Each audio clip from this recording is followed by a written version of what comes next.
Baik semuanya, kembali lagi dengan saya Ilham Ramadan. Pada kesempatan kali ini saya akan membahas mengenai konsep hidrolisis garam.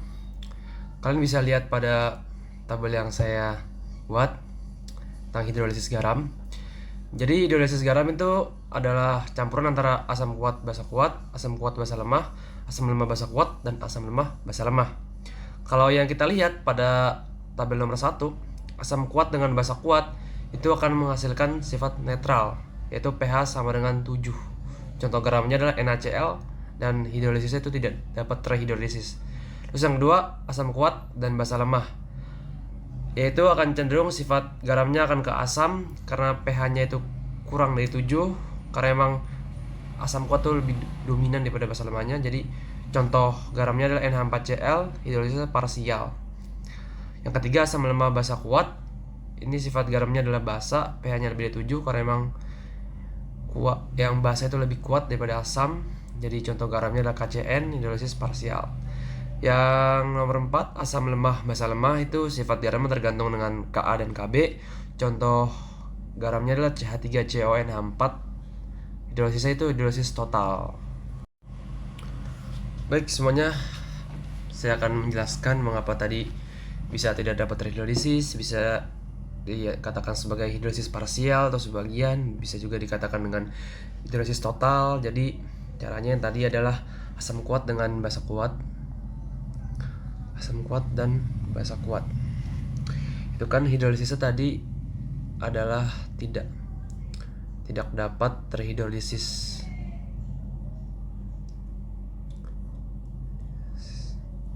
Nah, contohnya tadi adalah NaCl.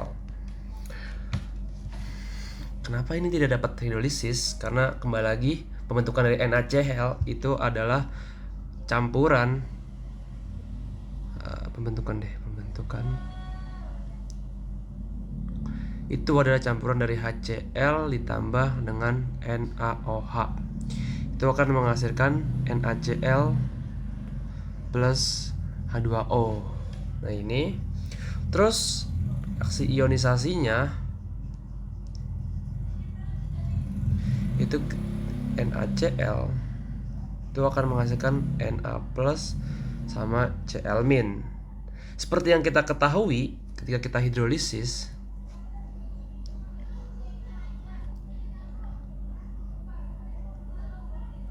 bahwa Na plus itu termasuk basa kuat, dan ketika suatu zat kuat dihidrolisis maka dia tidak dapat terhidrolisis, tambah H2O ke dalam air maka dia tidak dapat terhidrolisis. Begitu juga dengan Cl min. Cl min itu dari HCl, itu merupakan asam kuat. Ketika dihidrolisis dengan air maka dia tidak dapat terhidrolisis sama sekali. Jadi pernyataan asam kuat tambah basa kuat itu benar, bahwa hal tersebut tidak dapat terhidrolisis sama sekali. Terus contohnya lagi ada asam kuat basa lemah.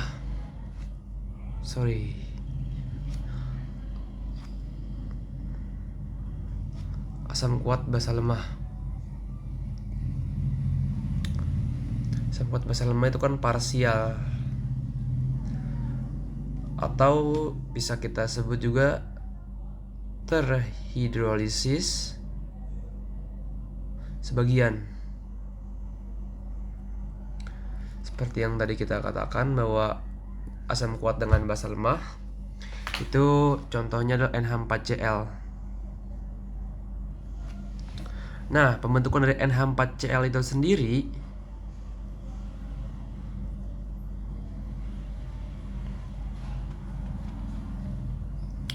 dari asam kuat HCl ditambah basa lemah Na4OH. Di sini akan menghasilkan NH4Cl ditambah dengan H2O. Nah, reaksi ionisasinya ketika NH4Cl diionisasikan itu akan menghasilkan NH4 plus tambah dengan Cl min. Nah, NH4 ini termasuk basa lemah, Cl min itu asam kuat. Ketika kita hidrolisis,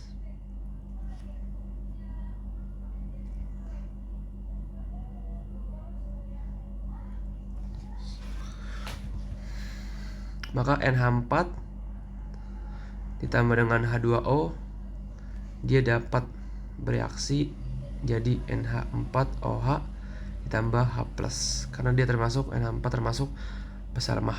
Ketika Cl- itu direaksikan dengan air, maka dia tidak dapat berubah, tidak dapat hidrolisis karena Cl- termasuk asam kuat. Baik, selanjutnya yang asam lemah basa kuat itu kan parsial atau hidrolisis sebagian. Contohnya adalah tadi KCN. Ketika pembentukan KCN itu dari asam lemah CN ditambah dengan basa kuat KOH, itu akan menghasilkan KCN plus H2O. Nah, ketika diionisasikan itu KCN akan menjadi K plus ditambah Cn min. Ketika kita ionisasi, bahwa K sendiri itu termasuk basa kuat, jadi dia tidak dapat hidrolisis. Sedangkan Cn min ditambah dengan H2O, dia dapat terhidrolisis menjadi HCN plus OH min, karena Cn min termasuk asam lemah dari HCN dan K plus termasuk basa kuat dari KOH. Selanjutnya kita akan bahas lagi kenapa asam lemah tambah basa lemah itu dapat terhidrolisis total. Contoh adalah CH3COO NH4. Nah, reaksi dari pembentukannya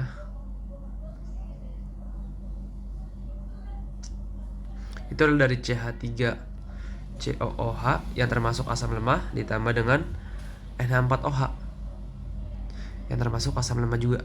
Nah, dia akan bereaksi menjadi CH3COONH4 ditambah H2O. Ketika diionisasikan, maka CH3COONH4 akan menjadi CH3COO- ditambah dengan NH4+. Nah, CH3CO- sama NH4+ itu termasuk asam lemah dan juga basa lemah. CH3CO itu dari CH3COH, NH4 dari NH4OH. Ketika kita hidrolisis, karena emang dia berasal dari asam lemah dan basa lemah, tambah H2O, dia akan menjadi CH3COOH plus OH min. Dia dapat terhidrolisis karena termasuk asam lemah. Sedangkan NH4 juga dapat terhidrolisis. Terhidrolisis jadi NH4OH.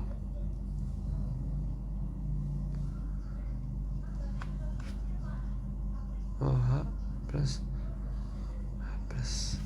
Karena memang di dua-duanya termasuk komponen lemah, yaitu dari asam lemah dan basa lemah. Jadi mungkin tuh uraian singkat mengapa tadi asam kuat basa kuat itu tidak terhidrolisis, asam kuat dan basa lemah itu disebut sebagai parsial atau terhidrolisis sebagian, asam lemah basa kuat itu parsial juga, sebagian juga hidrolisisnya, sedangkan asam lemah dan basa lemah itu terhidrolisis total.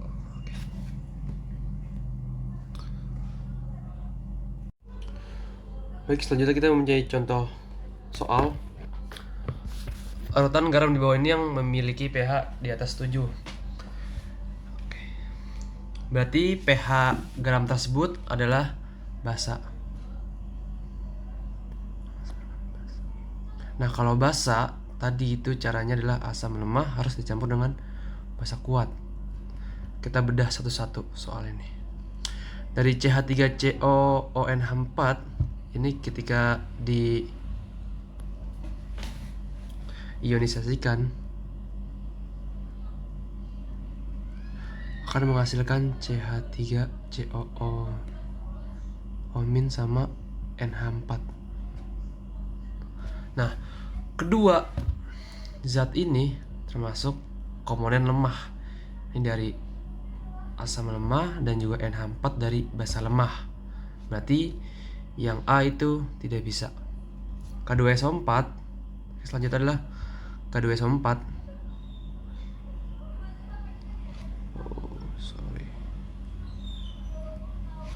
K2SO4 itu akan menjadi 2K plus SO4 min. 2K itu termasuk basa kuat, SO4 min juga termasuk asam kuat. Jadi ini tidak memenuhi. Kenapa demikian? Karena K2SO4 itu terbentuk dari KOH ditambah dengan H2SO4. Itu akan menjadi K2SO4 ditambah dengan 2H2O. Ini 2 juga. Nah, ini pembentukan dari K2SO4. Selanjutnya adalah NaCl. NaCl ketika kita ionisasi itu kan bentuk Na+ tambah dengan Cl-, dan kedua zat ini termasuk basa kuat dan juga asam kuat. Jadi pernyataan yang C itu salah. Selanjutnya ada NH4 tambah NH4Cl.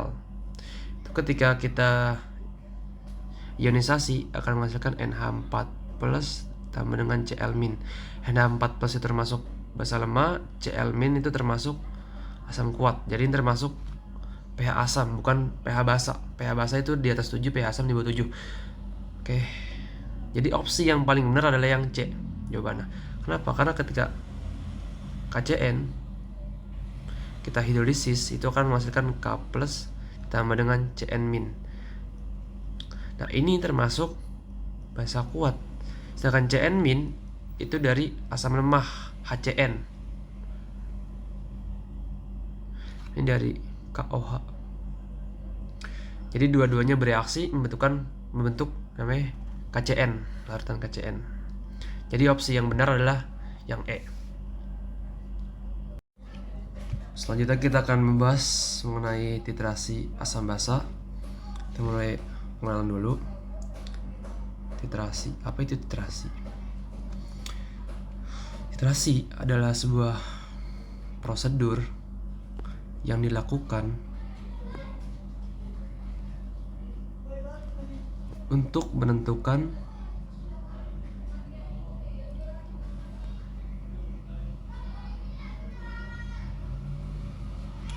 larutan asam atau basa berdasarkan hasil netralisis. Istilah-istilah dalam titrasi itu ada beberapa. Contoh ada titran adalah larutan yang sudah diketahui konsentrasinya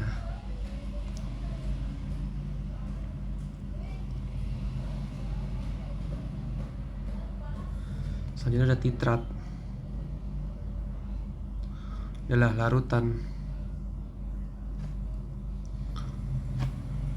yang belum atau ingin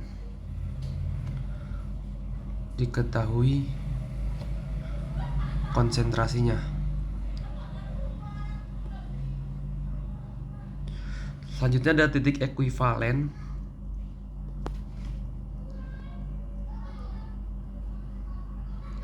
adalah suatu keadaan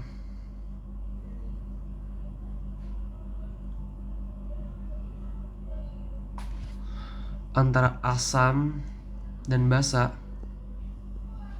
itu habis bereaksi. Selanjutnya ada namanya titik akhir, titrasi. Ini merupakan titik yaitu titrasi harus dihentikan ketika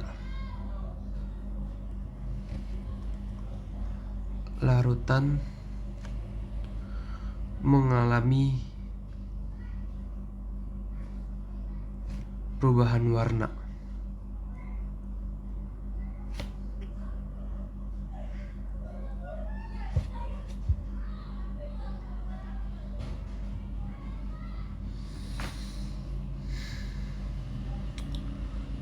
Selanjutnya saya juga di sini akan memberitahu kepada kalian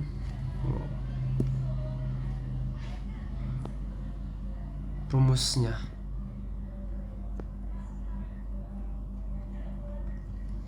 Jadi rumusnya itu adalah jumlah mol H plus itu harus sama dengan jumlah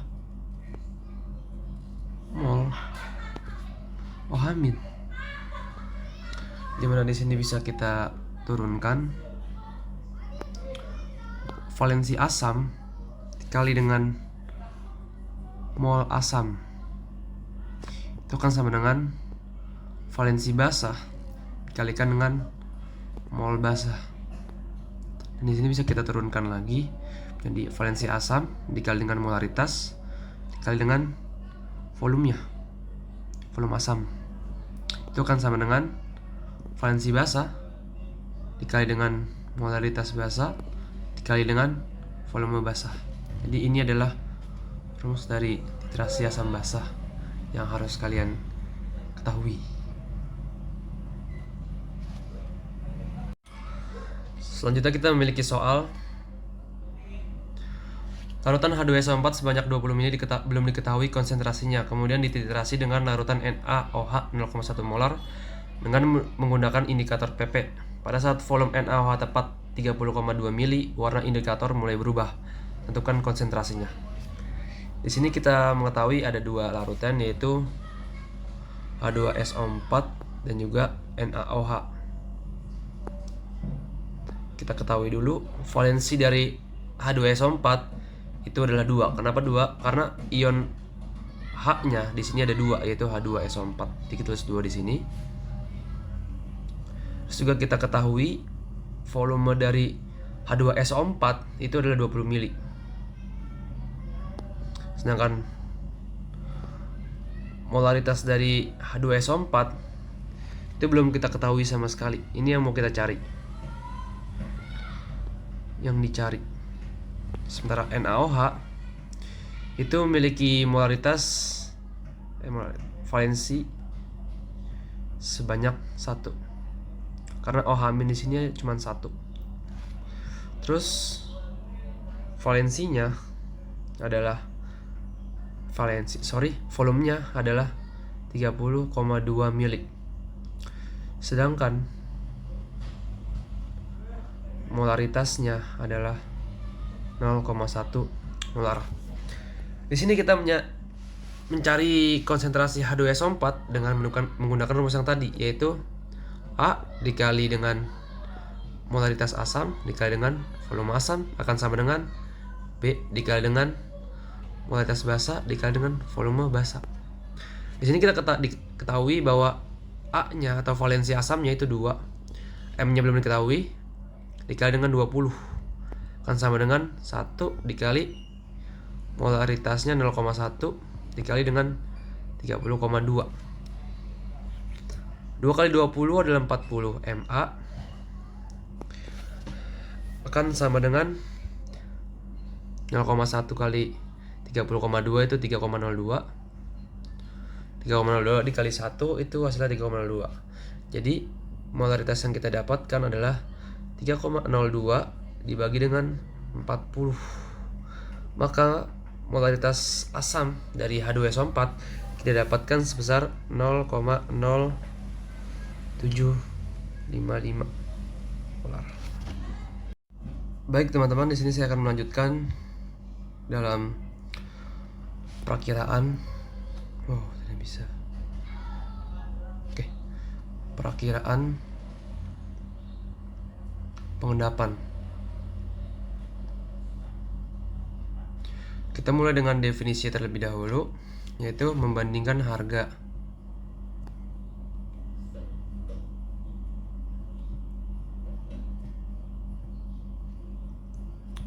Hasil kali kelarutan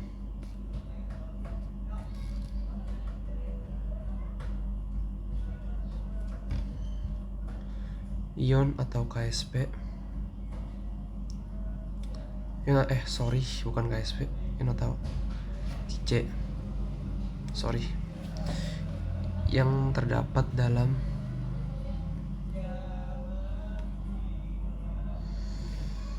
larutan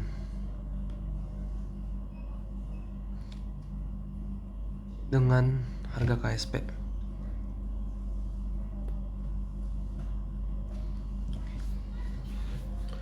Nah, di sini kita ketahui ketika QC-nya itu lebih kecil daripada KSP, maka larutan tersebut belum mengendap. Ketika QC-nya itu akan sama dengan KSP, maka larutan tersebut dikatakan tepat jenuh. Dan ketika QC-nya itu lebih tinggi daripada KSP, maka larutan tersebut dapat dikatakan mengendap.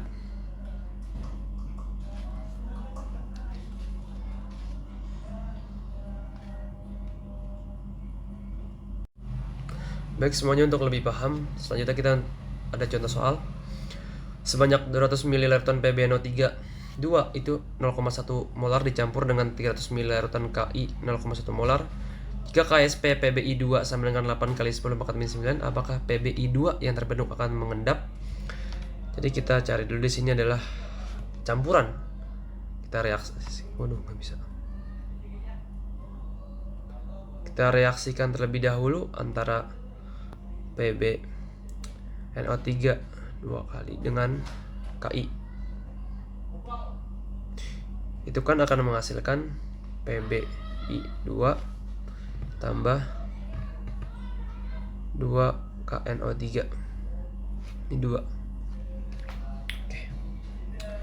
Selanjutnya adalah kita kalikan terlebih dahulu. Selanjutnya kita kalikan aja dulu 200 dengan 0,1. Sebenarnya kalau nggak dikalikan juga bisa, kita tinggal taruh aja di sini 200 mili ini 0,1 M. Ini juga sama 300 mili 0,1 M. KSP akan sama dengan 8 kali 10 pangkat min 9. Kita cari molaritas dari PbNO3, yaitu akan sama dengan 200 dikali dengan 0,1 dibagi dengan volume total. Jadi volume total udah 200 tambah 300, itu sama dengan 500. Coret-coret bisa, itu hasilnya sama dengan 4 kali 10 pangkat min 2. Oke. Selanjutnya PbNO3 kita ionisasikan, akan menjadi Pb2 plus